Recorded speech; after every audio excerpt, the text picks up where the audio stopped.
Mae'n lyflu bod mae heddi yn Canolfan Fwyd Trimsaran a ni wedi bod lwcus i cael cefnogaeth o Ynni Sir Ga.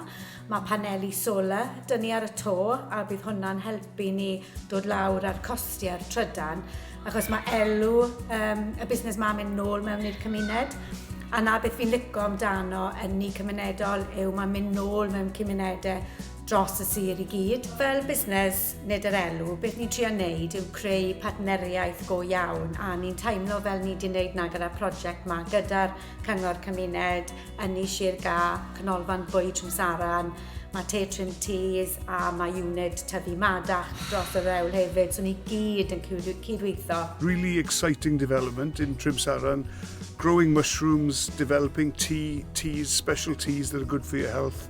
Mae'n ffantastig beth mae Mari a'r tîm yn wneud yn Trimsaran a ni'n hapus iawn i cefnogi ddi.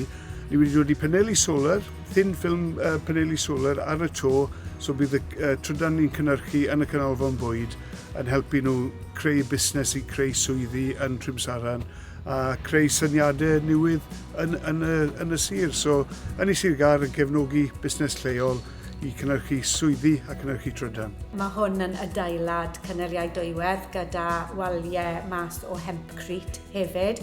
So mae'n siwto ni i cael dim jyst yr ochr i helpu ni arbed arian, ond i dangos y cymuned sut i wneud adeilad a busnes fwy gwyrdd, mwy eiroenol, mwy i'r cymuned.